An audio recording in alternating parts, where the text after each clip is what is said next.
You've just used the privy, a wooden seat over a pit, or a stone garderobe in a castle wall. The waste drops away, but you're left with a problem humanity has faced since the beginning. How do you clean yourself? There's no roll of soft paper hanging nearby, no running water, no privacy, just you, the cold air, and whatever materials you can find. So what did medieval people actually use, and how did class, location, and season determine whether cleaning yourself was merely uncomfortable or genuinely dangerous? Before we uncover the surprising materials medieval people used for hygiene, if you're fascinated by how they managed basic bodily needs without modern conveniences, hit the subscribe button and give a like. The answer starts with understanding that medieval people had no standardized solution. Toilet paper as we know it, mass-produced, soft and disposable, didn't exist until the late 19th century. Before that, people used whatever was available, cheap, and wouldn't cause injury. The specific material depended on where you lived, what season it was, and how much money you had. For peasants in rural areas, natural materials were the obvious choice. Leaves were abundant and free. Broad leaves from plants like burdock, mullein, or dock worked best. They were large enough to be effective and soft enough not to scrape. People knew which plants to avoid. Nettles, with their stinging hairs, were obviously unsuitable. Poisonous plants like hemlock or nightshade, if mistakenly used, could cause skin irritation or worse. Children learned early which leaves were safe, which were too small or rough, and where to find them near the privy or midden. In winter, when leaves disappeared, other options emerged. Moss, gathered from trees or damp ground, was soft and absorbent. It had to be checked for insects or debris, but it worked. Snow was used in desperation, though it was shockingly cold and not particularly effective. Some people kept dried leaves or hay stored near the privy specifically for winter use, planning ahead like they did with firewood or food stores. Here's where practicality meets discomfort. In towns and cities, natural materials were less accessible. A house crammed into a narrow street had no nearby forest to harvest leaves. Instead, urban dwellers relied on scraps of fabric, old rags torn from worn-out clothing, linens too damaged to mend. These fabric pieces, called clouts, were used and then either discarded or, more commonly, washed and reused. Yes, reused. Water was scarce and soap expensive, so the washing was minimal, but fabric was too valuable to throw away after one use. Families kept a supply of rags near the chamber pot or privy, and someone, usually women or servants, had the unpleasant task of cleaning them. The rags were rinsed in a bucket, sometimes with vinegar or lye if available, then hung to dry. The smell never fully left, the stains remained. But this was normal, another aspect of medieval life where waste and hygiene overlapped uncomfortably. For the very poor, even rags were a luxury. They used whatever they could find: straw, wood shavings, corn cobs in later periods when maize reached Europe, or simply their hand, which they then rinsed in water if any was nearby. Now the truly shocking part emerges. In communal settings, monasteries, military camps, large castles, shared cleaning tools were common. The most infamous was the tersorium, a Roman invention that persisted in some medieval contexts. This was a sponge attached to a stick, kept in a bucket of water or vinegar near communal latrines. After use, the sponge was rinsed in the bucket and left for the next person. Multiple people used the same sponge stick throughout the day. The health implications were catastrophic. Bacteria, parasites, and disease spread rapidly through such practices. Intestinal infections, dysentery, and worms were common in places using shared cleaning tools. Yet people had no understanding of germs. They saw no invisible threat, just a practical solution to a shared problem. The sponge stick was efficient, reusable, and required no individual resources. It made sense within their worldview, even as it killed them slowly. Monasteries, with their emphasis on communal living and poverty, sometimes mandated such shared tools as part of humility and simplicity. Monks sat on long wooden benches with multiple holes, their waste dropping into channels of running water below, and a single sponge stick served them all. The irony is that monasteries were often cleaner than secular communities in other ways, yet this one practice undermined their health catastrophically. Class divisions determined not just the material, but the entire experience of cleaning oneself. Nobles had access to the best options available in medieval society. Wealthy households used fine linen, cut into small squares specifically for hygiene purposes. This linen was softer than peasant rags, whiter, and changed more frequently. Servants handled the washing, keeping the nobles' hands literally and figuratively clean. Some nobles used wool, which was absorbent and less abrasive than rough hemp or flax. In the wealthiest households, there are records of scented waters being available for rinsing hands after using the garderobe, though this was exceptional. The noble might also have privacy, a garderobe built into their chambers rather than a shared latrine or outdoor privy. This privacy meant they could take time, use more material, and avoid the humiliation of performing bodily functions in view of others. But even nobles faced limitations. They had no running water in most cases. They dealt with cold stone seats in winter. They smelled the same foul odors rising from the pit or moat below. Wealth bought comfort, but it couldn't buy modern sanitation. Meanwhile, servants who emptied the nobles' chamber pots or cleaned the garderobe pits used whatever scraps they could find for themselves, often the same rags they'd washed for their masters, now too worn even for that purpose. Don't overlook this detail. Women faced additional challenges that men didn't. Menstruation required constant cleaning, and the materials used for that purpose, cloth strips worn between the legs, sometimes overlapped with what was used after using the privy. Women had to manage two types of bodily waste with the same limited resources. The rags used during menstruation were washed more carefully than those used for general hygiene, but the distinction wasn't always clear, especially in poor households.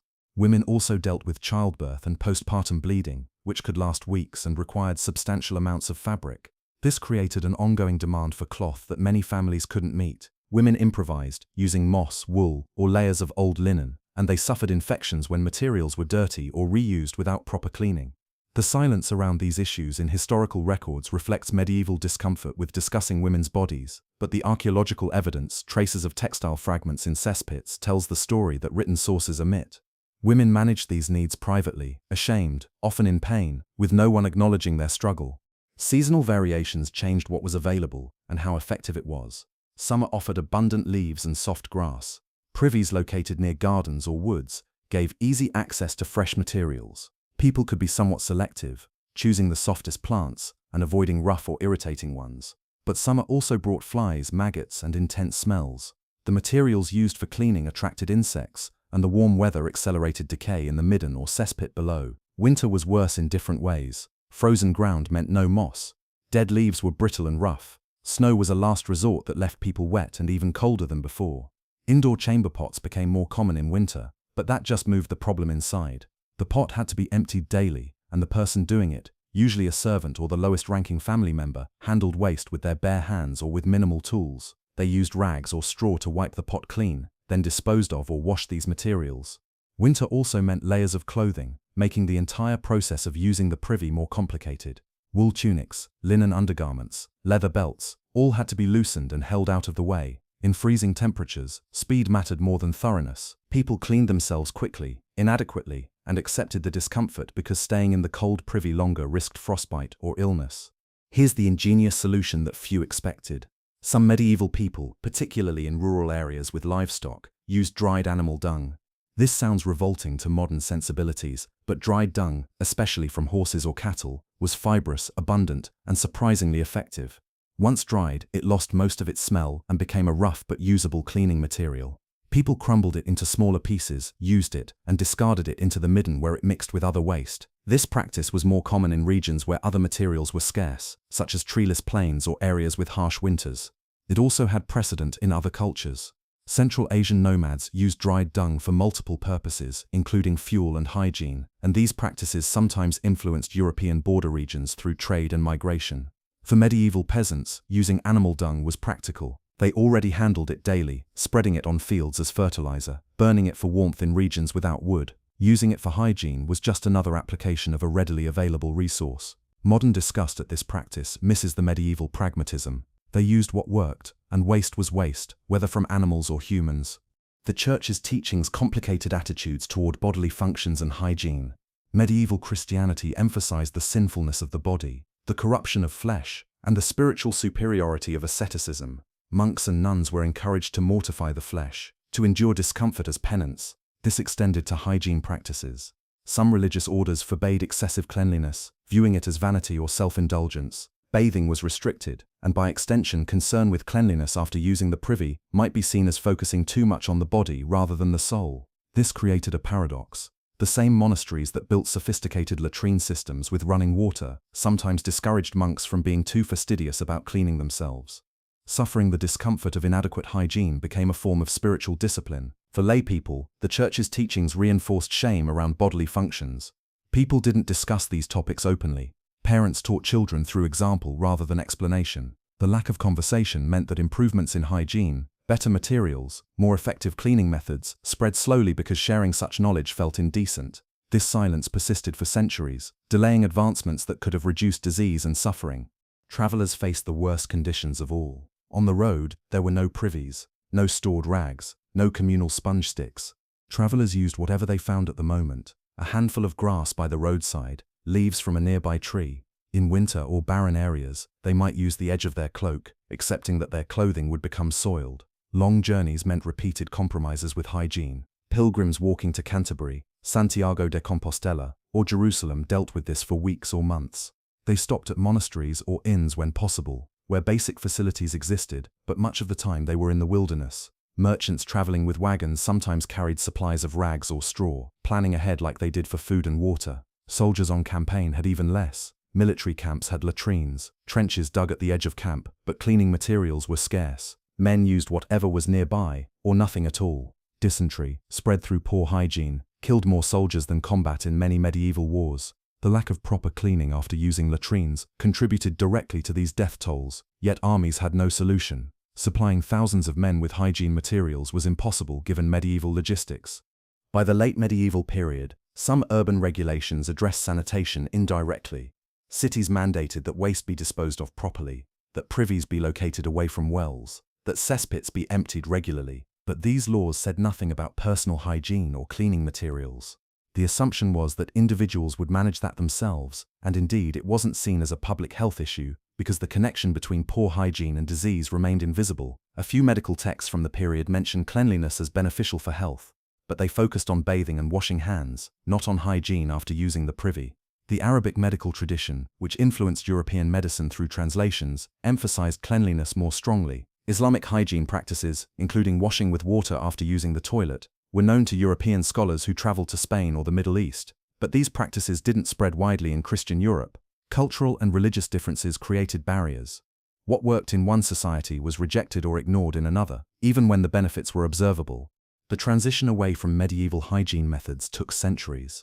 Paper, made from cloth rags, became cheaper and more common in the 15th and 16th centuries, but it was still too valuable to waste on hygiene.